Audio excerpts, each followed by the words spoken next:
Hello and welcome to Critical Line Item. My name's Tom Ramblick. Thank you so much for joining me for this particular podcast.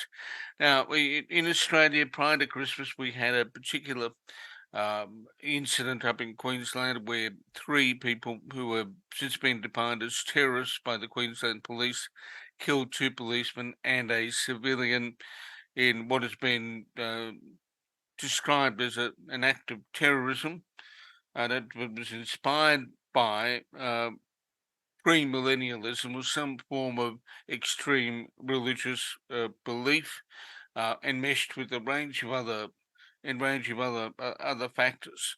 That was difficult for a lot of people to understand from anecdotal conversations and just observing media discourse. And one of those reasons might be is that people don't generally deal with these issues or study these issues in depth. They're more concerned about making sure they've got bread on the table, milk in the fridge, and all the normal things in life. Extraordinary events don't always register particularly well. So today I've got one of the world's experts in the area of radicalisation, and a man who's written several books on terrorism and uh, the mindset of terrorists, Professor John Horgan. John has toured Australia. He's been around the world, and he's recognised in that space. It's a privilege to speak with him. John, thanks for joining me. It's a pleasure. Thank you so much for having me, Tom. Absolute pleasure. It's all pleasure's all mine. Now, uh, in the academic world, in the legal world, in general discourse, it's always useful to start with a definition of a term so we know what we're talking about. We throw the word radicalisation around loosely today, I think, but you've looked at it for quite a while. How do you describe it? I would describe radicalization as a word we should probably get rid of. that's, that's sort of the first thought that comes into my head whenever I talk and think about radicalization. I, I think by and large, the word refers to a process that we don't really understand that suggests or implies that people are acquiring and are committing to a certain set of views that in turn might make them more likely to support or engage in an act of violence. And that's a very long-winded and caveated definition, but by and large, that's what it refers to. Essentially, the process through which people acquire radical views and sometimes act on those views.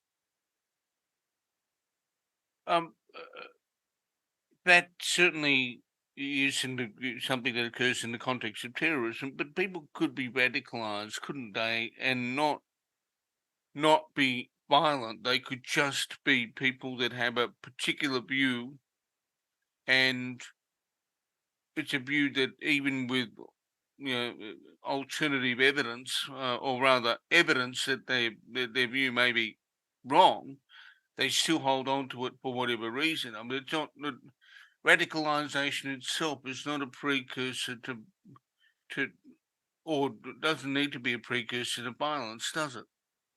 No, absolutely not. In fact, it's the opposite for the most part. The overwhelming majority of people who hold radical and even extremist views will never engage in violence. Violence is the most statistically unlikely outcome of holding on to radical views.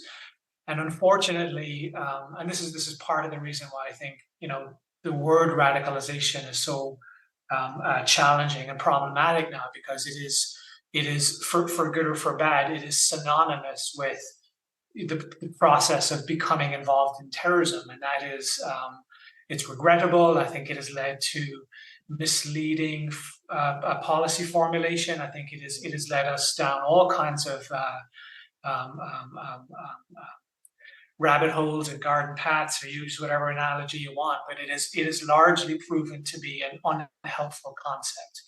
So yeah, not only will very, very few people who hold radical views wind up doing terrorism, but not all people who engage in terrorism necessarily hold radical views either. I mean, some do. Some are the true believers, and they will sit with you all day long and talk about how they can rationalize or sanitize or legitimize the kinds of views that they feel warrant violence. But for the most part, people don't necessarily get into terrorism for those reasons. Well, if we could just stick on just briefly on the issue of radicalisation outside of the context of the terrorism, which is the principal area of your focus. One of the things that fascinates me is watching social media and observing particular accounts on Twitter, for example, that seem to have a single theme. For example, there are people who will continue to tweet and talk about evils of, the Murdoch empire. They can't help themselves. Every single time they see somebody on a television program, for example, down here on a Sunday morning, called insiders, they will continue. If it's somebody that has some sort of origin with a Murdoch/News Corporation organization, they will persistently point that out. And I'm thinking, on the one hand, I'm thinking, so what? But on the other hand, I'm thinking, good God, man, or good God, woman, or whatever, you're fixated. What's wrong with you? It appears to be a form of radicalisation in its own right, doesn't it? Possibly. I mean, there are there's probably a very convoluted Venn diagram out there that puts all of this in perspective. But there's some overlapping terms here. Okay, so one of the reasons why radicalization is a strange thing to try to define is that people will often say, well, radicalization is the process of becoming radical. Well, okay, maybe. But radicalization, extremism, polarization, these are very often, they're closely linked but often distinct concepts. At the heart of where my interest as someone who's I'm interested in terrorism. I'm interested in a very, very, very tiny subset of people who become radicalized. But where I start to sit up and take notice is when people do things on social media, wherever that I guess hint at developing a commitment to extremism as opposed to just polarization. Because the kind of the back and forth stuff we do on social media, the shit posting, the this or the that. That is what social media is designed to do. It is structured to elicit these reactions. It is structured to encourage us to take risks and do things we normally wouldn't do. But it is designed to elicit these reactions from us. Okay. I'm not talking about expressing problematic views or views that you or I might think is inappropriate or offensive. That's not what I'm talking about when it comes to extremism or radicalization. I'm talking about the idea, as my good friend learned colleague J.M. Berger said, this is the idea that in order for my group to succeed, you must lose. You must lose. And the way in which you must lose is through aggressive action, or in this case, violence. So it's a you might say, well, it's a spectrum here. Fine, again, whatever analogy we want to try to make sense of this, but there's a very important distinction to be made qualitatively between the kind of stuff we see every single second of every single day on social media versus the stuff that sort of makes me express a bit of concern. If we turn back to what you describe as a very narrow focus, but it It's probably a major focus. How difficult is it to have discussions with people about how classifying motivations of people who we call terrorists, for want of a better term, um, how difficult is it? Because not everything is easily collapsible in something like, say, religious motivation or an ideological motivation, which is where we're at in Australia with discourse with our securities agency. Yeah. How and yeah, I'm mindful of the fact in saying that we as as people look for patterns and look for ways of understanding the world. So how do we unpack that better so we deal with nuance more readily in this space?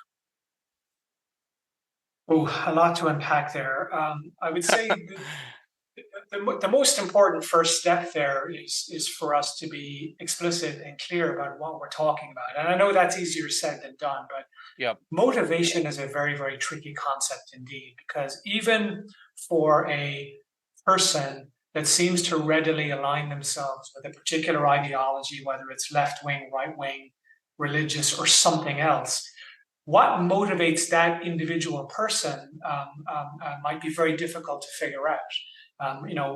There's never one factor. We know that from the research. And it doesn't mean that the research has failed. It just means the research is telling us there is no one factor. It's typically a mixture of personal and ideological drivers that sort of will be going on in a person's head at any one moment in time. So there are ways in which we can sit and try to work through that. But I want to go back to a point you mentioned before I forget it. When you said about how in Australia there are discussions about whether there's a religious or ideological motivation.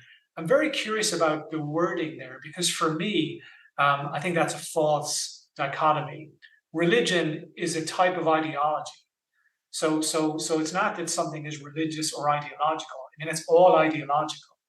So when I look at the motivations of terrorist movements today, they can be traditionally political in the sense of left wing or right wing grievances. They can be religious in the sense of there being some religious aspiration. They can be single issue in terms of the environment or animal rights, or so we can think about categorizing terrorist movements in that way. But it's all ideological. It's not that it's religious or ideological, it is all ideological. I think that's a critical point to embrace because ideology, what is ideology except an organized set of beliefs that people engage with for reasons that are sometimes unknown, but they find them attractive and empowering. But those reasons give them meaning, they give them direction, they give them a sense of purpose in what they do and how they explain that to themselves or others. Now, But for something to be terrorism, it's all ideological. okay. I mean, one of the things that then raises is the distinction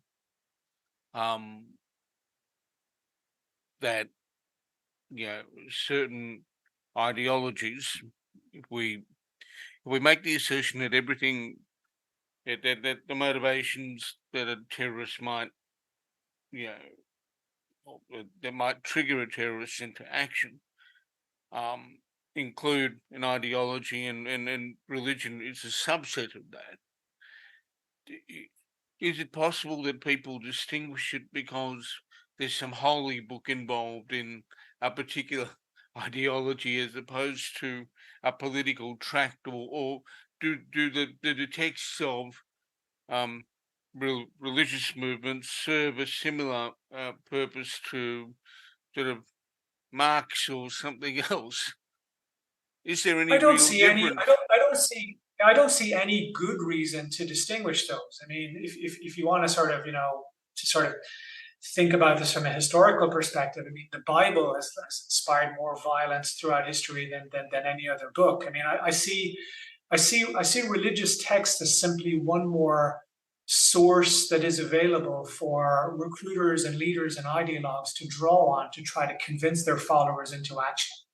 A good recruiter, a good ideologue will do whatever it takes to mobilize people who would otherwise simply have radical views into action.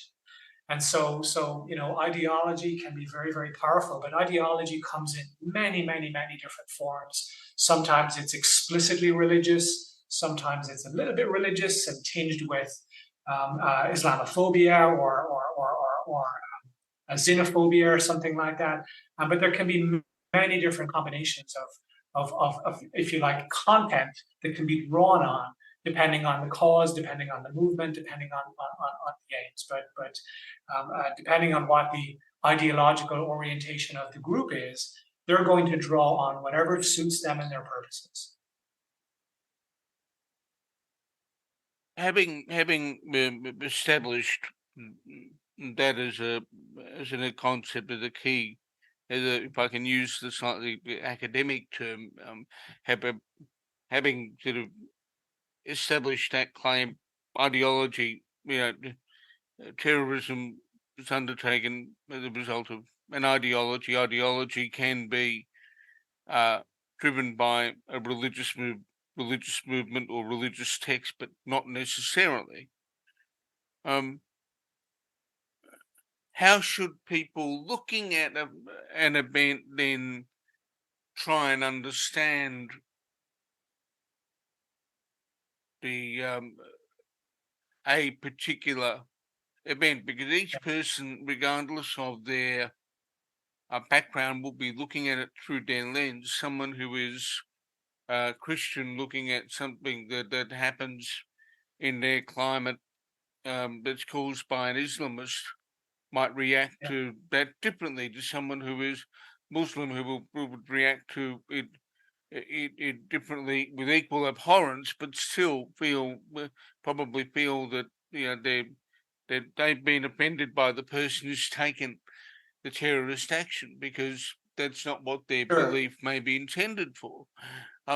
So how does an observer look at that, or how do we impact that for people who are observing these things? Well, I'm going to say something which might sound a little bit offensive, and it's not meant to be that, I assure you. But in many ways, it doesn't really matter what we believe. What matters is how we appropriately and correctly classify an act that has taken place. Terrorism, in contrast to most forms of violence, is different because the perpetrators will tell us who they are. They'll tell us who they are. They'll tell us why they're doing what they're doing. In some cases, if there is an allegiance or an affiliation with a particular movement, we can pretty much figure it out from there. But it's not that difficult to figure out. I think where the different reactions come into things are, where there are ambiguous cases. There's no shortage of acts of public violence where we're not entirely sure what's behind the act. So, there are, for example, give you a couple of examples. So, as I'm sure you're aware, the United States has for years now been in the grip of an epidemic of mass violence, and in particular school shootings. The mantra I hear time and time again whenever there's a school shooting is, call it what it is, terrorism. I understand why people feel that way. I understand why they feel that there is a need to condemn these acts as terrorism and for everyone to sort of, if you like, unify behind this. But I think to do so is both to mischaracterize terrorism and school shootings in one foul swoop. Most school shootings are the product of individual grievances and frustrations, as opposed to being driven by ideology. So this notion that we should still call it terrorism because people are terrorized and people feel terror. Well, those things alone don't make an act terrorism, no matter how horrific it might be. So it's much more than an academic issue for us to correctly classify these acts, because implications for how governments allocate resources and so forth. But there are going to be times when, quite frankly, we don't know what motivates someone. In October of 2017, a 64-year-old man called Stephen Paddock rented 2 rooms at the Mandalay Bay Hotel in Las Vegas, Nevada. From those hotel rooms, he shot 1,000 rounds of ammunition down onto a group of concert goers, and killed dozens and injured hundreds more. To this day, we have no idea what motivated Stephen Paddock. He left no manifesto, no note. He didn't confide in loved ones or friends or family why he was doing what he did. But again, amidst this chorus of people were terrorized, this felt like terrorism, it looked like terrorism, but it was not terrorism. It's I remember that incident well because we had coverage of it in Australia when it occurred. But even then, we've got in this country we've got a history of and thankfully, because we don't have people wandering the streets with AR-15s just as a thing to do because of our gun laws. We haven't had a lot of these mass shootings, but over the years we have had them in this country. And, it seems that when you go back and look at them, they're not, as you say, acts of terrorism until you come up against something where there is evidence of as the Queensland Police and ASIO did with the 3 individuals up in Queensland, where they have since classified the ideology or the framework that they were operating in or as being premillennialism. I mean, how much of that do you see in the work you do in terms of analysis of material that is left behind to try and decipher whether what we're dealing with is terrorism or whether what we're dealing with is just people who are, as they say in this, they say down here, one sandwich short of a picnic. Well, I don't work in the intelligence services. I'm an academic, but I think one thing that I believe is common to both worlds is that we look for different sources and types of evidence in order to help us make a judgment about a particular thing. I think one of the biggest challenges here is our lack of patience, quite frankly. And whenever there is a public act of violence, there is what 2 criminologists here have referred to as motive mongering. There is such an innate and knee-jerk reaction to immediately classifying an act as terrorism or something else, or Islamist or left-wing or right-wing or whatever it is. Some of it is born out of frustration. Some of it is about allowing us to feel a little bit more comfortable because we don't like uncertainty, and we certainly don't like being able to put these acts, make sense of these acts. I keep saying so. To go back to Las Vegas for a second, a lot of my colleagues in the terrorism research world were very adamant that despite the lack of any evidence to the contrary, we should classify Las Vegas as terrorism.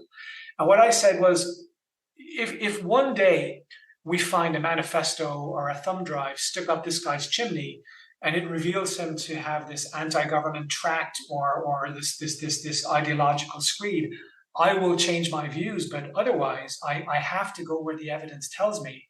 And that is that this was a non-ideologically motivated crime, despite the similarities, and therefore I cannot classify it as terrorism.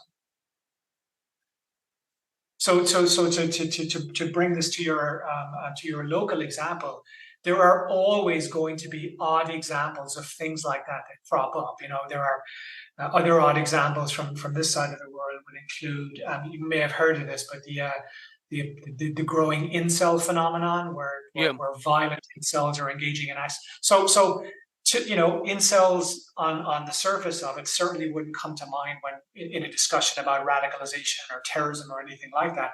However, many violent incels who have committed acts of targeted violence in public have very detailed manifestos that talk about their aspirations for social and political change. I cannot see how that is anything but a new form of terrorism. So again, you're going to have new examples, you're going to have odd examples, but this all comes back to whether you or I or anyone is willing to stick to the definitions of terrorism that we choose. You're an avid student of this stuff as much as I am. Anyone who learns about terrorism learns very, very, very quickly. There's lots of definitions out there, and you gotta figure out the pros and cons of the ones you choose. The problem in defining terrorism is not that there are too many definitions, it's that we are inconsistent in the definitions that we ourselves claim to adhere to. And that's all I ask of practitioners or folks in government or academics. Use the definition that you have embraced and stick to it. And if the definition no longer suits you, then you need a better definition. But at a minimum, you need to be able to consistently apply that definition to whatever act emerges. One of the things that we've noticed in this country, and certainly there are colleagues of mine who've written about it in various journals, is that there are people who have had military experience who have taken it upon themselves to say that politicians have failed, the system has failed, everything's failed, and it's time to sort of go out and sort of reclaim the country for people because everybody's failed. Yeah. How do we what drives that militia mentality? We've had it in the climate of COVID-19 where governments impose restrictions, and then you start to see these movements emerge. And somewhere invariably there is a reversion to sort of the notion of Nuremberg 2 or hanging people or all that kind of stuff.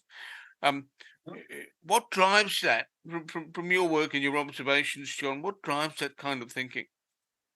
What drives that thinking is the same thing that drives just about any form of radicalization that leads to violent extremism. So it's going to vary slightly from context to context and time to time and place to place, but there are 4 universal themes that cut across this stuff in time and place. The first is that there is these acts are driven by moral outrage at some injustice. Certainly from cases I've looked at here stateside where members of the both ranking and retired members of the US military have engaged in violent extremism, there's a sense of betrayal by the government, there's a sense that they have failed them, that they have sold them a set of lies, if you like, in terms of mobilizing them for action for their country, only to then betray them and forget about them. They feel that violence is the only way to right these wrongs. So the terrorist, as opposed to the mere radical, is someone who believes that they must take action. So they're action oriented. They're doers. They're not just thinkers. They need to get up and do something, because by doing, that's the only way that results will be achieved. And it's also the only way to inspire others to follow behind. The third thing that they have in common is that they work hard. It might not seem it, but they work hard to convince themselves and to convince others that what they are doing is just, it is righteous, it is necessary, and that it is urgent. There's an interesting temporal quality to all of this, which is that if we don't act now, it's going to be too late, because either the government is going to do something that will be irreversible, or as we saw with former President Trump mobilizing his followers into action before and during January 6th. This notion that there was an impending invasion from our southern border and that the Democrats were going to, change America forever. And the fourth thing that these groups and communities have in common is that they believe that their actions will genuinely make the world a better place. They wouldn't be doing it otherwise. Now, the degree to which, if you look at even the smallest of extremist groups, you're going to get a continuum of, the true believers and the hangers on and the rent-a-crowds and all of that. But it is a unifying theme that they feel that their actions will make the world a better place, even if they fail. John, you've been extremely generous with your time, but what I'd like to do is, just as a way of wrapping up, how should governments deal with this area? Because it's we know it's complex. Yeah, how do you grapple with something that is it's a mosaic of sort of bleakness, and try and sensibly deal with it? That is, Tom, a discussion for another entirely separate podcast. However, or invite me back to Australia. But I will say this: the most important abiding principle that governments need to follow in countering or preventing or otherwise marginally disrupting terrorism is to do no harm. Because one of the most, so I say to my students, terrorism is a form of psychological warfare. It's ultimately about trying to, it's about, it's about the nasty business of doing unspeakable things. It's killing civilians. It's causing shock and terror and making us feel afraid to even go out. But the ultimate strategic goal is to try to achieve something much bigger and broader than that. And terrorist actors are very good at humiliating elected officials into making them feel that they are powerless to protect the people who elected them. That is the recipe for overreaction. That is why government actors, time and time again, will leap before they look, and they end up enacting everything from emergency legislation to, as we saw here, post 9/11, torture that not only proved to be ineffective, but proved to be completely counterproductive, and likely ended up making the problem even worse. So that would need a much longer discussion. But do no harm would be the first and most important principle for any government with the unenviable task of dealing with this. I would love to have that discussion with you at another point in time, and I promise you there will be an email to that effect coming to you soon. You got it. John, look, thank you so much for your time. What is the most accessible place that people can get some of your work, given that there are academic journals that are paywalled and closed off the general populace? Where are some of the places that somebody can read the work you've done that may be easily accessed? Well, thank you. I appreciate you saying that. So to all your listeners, I would say, do yourself a favor and do not trouble yourself with the academic work here. But I have a new book which is written for the general reader, and it's called Terrorist Minds, and it's coming out in February of next year, and that's with Columbia University Press. That is the culmination of my career in terrorism research, and I hope it will be useful. John, thank you so much for what has been a fascinating chat, and I look forward to chatting again at some point. And it's been wonderful. Cheers, Tom. Thanks so much for having me.